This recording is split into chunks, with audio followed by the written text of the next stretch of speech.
Bayangkan ini, Yesus yang dikenal penuh kasih, lembut, dan penuh belas kasihan, ternyata lebih banyak berbicara tentang neraka dibanding tokoh Alkitab lain. Pertanyaannya mengapa? Apakah neraka benar-benar tempat api yang menyala kekal? Ataukah itu hanya simbol, hiasan, atau bahasa figuratif? Di video ini kita akan membongkar semua istilah neraka dalam Alkitab, ayat-ayat yang sering diperdebatkan, perbedaan pandangan teologi Kristen, dan yang paling penting, apa implikasinya bagi hidup kita hari ini. Tonton sampai akhir, karena bagian terakhir akan sangat menentukan cara kita memahami kasih dan keadilan Allah. Bagian 1. Mengapa neraka selalu jadi topik sensitif? Bagi banyak orang, neraka terdengar kejam. Pertanyaannya sering begini, masak Allah yang penuh kasih menghukum manusia dengan api yang kekal? Sebagian lalu memilih menolak neraka sama sekali, menganggapnya sekedar alat menakut-nakuti, atau menafsirkan semuanya secara simbolik. Namun sebagai orang percaya, kita tidak boleh mulai dari perasaan, tetapi dari teks Alkitab. Dalam 2 Timotius 3 ayat 16, segala tulisan yang diilhamkan Allah memang bermanfaat. Artinya, bahkan ayat tentang neraka pun diilhamkan oleh Allah. Bagian 2. Istilah-istilah neraka dalam Alkitab. Banyak kesimpulan keliru tentang neraka muncul bukan karena menolak Alkitab, tetapi karena mencampur adukan istilah yang berbeda. Alkitab tidak memakai satu kata untuk semua realitas pasca kematian. Setiap istilah memiliki konteks historis, progresi wahyu, dan bobot teologis yang berbeda. Yang pertama, Sheol. Dalam Perjanjian Lama, kata yang paling sering muncul adalah Sheol. Sheol bukan neraka api. Sheol adalah alam kematian, keadaan eksistensi setelah kematian jasmani, tempat semua manusia pergi, baik itu orang benar maupun orang fasik. Menurut Mazmur 89 ayat 48, siapakah manusia yang hidup dan tidak mengalami kematian, yang dapat meluputkan nyawanya dari kuasa Sheol?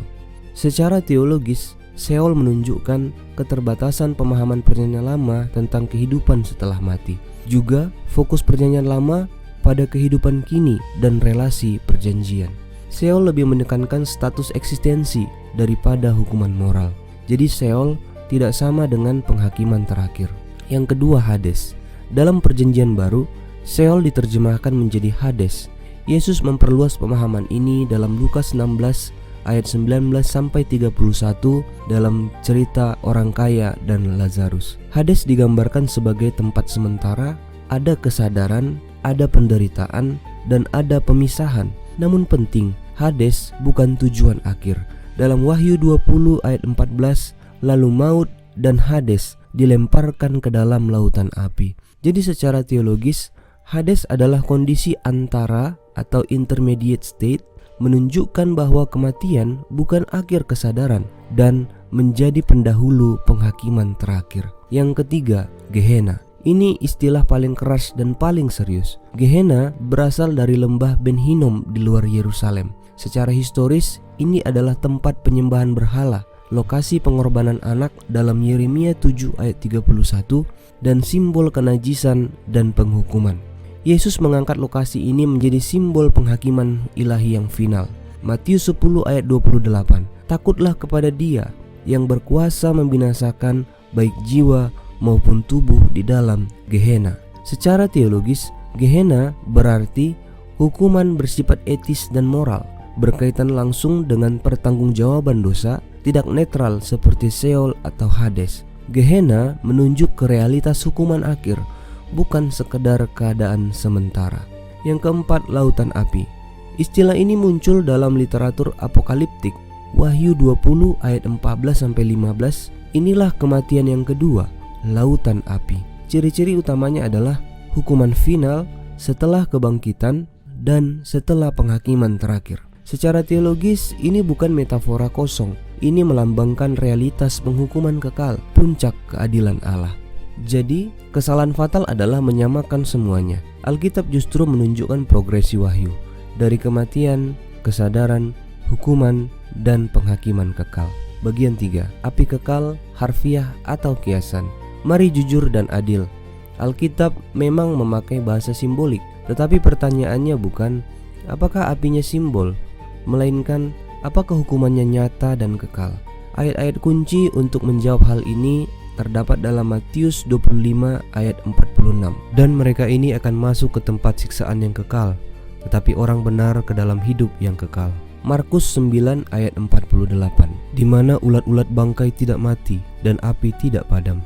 Wahyu 14 ayat 11, maka asap api yang menyiksa mereka itu naik ke atas sampai selama-lamanya, dan siang malam mereka tidak henti-hentinya disiksa, yaitu mereka yang menyembah binatang serta patungnya itu, dan barang siapa yang telah menerima tanda namanya. Kata Yunani yang dipakai adalah aionios, yang artinya yang dipakai untuk hidup kekal atau hukuman kekal. Jika hidup kekal sungguh kekal, atas dasar apa hukuman kekal ditafsir tidak kekal? Bagian 4, 3 pandangan utama dalam Kristen. Bagian ini sangat penting karena disinilah banyak perdebatan teologi modern terjadi.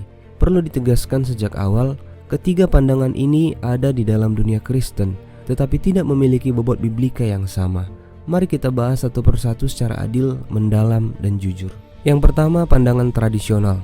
Pandangan ini mengatakan bahwa neraka adalah hukuman sadar, bersifat kekal, dan dialami oleh mereka yang menolak anugerah Allah. Ini adalah pandangan mayoritas gereja sepanjang sejarah, mulai dari gereja mula-mula, para reformator, dan gereja Katolik, Ortodoks, dan mayoritas Injili. Dasar biblikanya adalah Matius 25 ayat 46, dan mereka ini akan masuk ke tempat siksaan yang kekal, tetapi orang benar ke dalam hidup yang kekal. Markus 9 ayat 48, di mana ulat-ulat bangkai tidak mati dan api tidak padam. Wahyu 14 ayat 11, maka asap api yang menyiksa mereka itu naik ke atas sampai selama-lamanya, dan siang malam mereka tidak henti-hentinya disiksa, yaitu mereka yang menyembah binatang serta patungnya itu, dan barang siapa yang telah menerima tanda namanya. Wahyu 20 ayat 10, dan iblis yang menyesatkan mereka dilemparkan ke dalam lautan api dan belerang, itu tempat binatang dan nabi palsu itu, dan mereka disiksa siang malam sampai selama-lamanya. Kata Yunani aionios digunakan secara konsisten untuk hidup yang kekal dan hukuman yang kekal. Secara gramatikal dan konteks, tidak ada alasan kuat untuk memberi arti yang berbeda. Kekuatan pandangan ini adalah paling konsisten dengan seluruh kesaksian Alkitab, selaras dengan peringatan serius Yesus, dan menjaga makna keadilan Allah. Pandangan ini sering ditolak bukan karena lemah secara Alkitab, melainkan karena berat secara emosional. Yang kedua, anihilationism.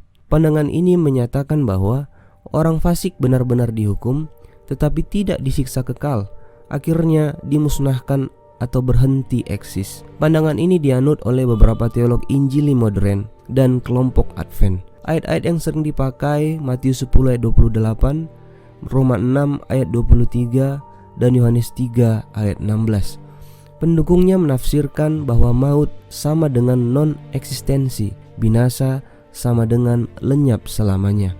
Kekuatan pandangan ini adalah terasa lebih adil secara intuitif, menghindari konsep siksaan kekal, tetap menegaskan adanya penghakiman. Tetapi ada masalah teologi serius. Yang pertama, banyak teks berbicara tentang kesadaran setelah penghakiman. Yang kedua, sulit menjelaskan Wahyu 14 dan 20. Yang ketiga, bertabrakan dengan konsep selama-lamanya. Masalah utamanya bukan kurang ayat, melainkan ketidakkonsistenan saat seluruh Alkitab dibaca bersamaan. Yang ketiga, universalisme. Pandangan ini menyatakan bahwa pada akhirnya semua manusia akan diselamatkan.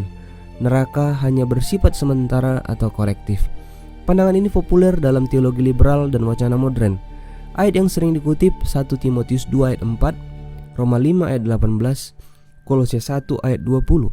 Masalah fundamentalnya adalah mengabaikan ayat-ayat peringatan Yesus, mengabaikan realitas penghakiman terakhir, dan mengosongkan urgensi pertobatan.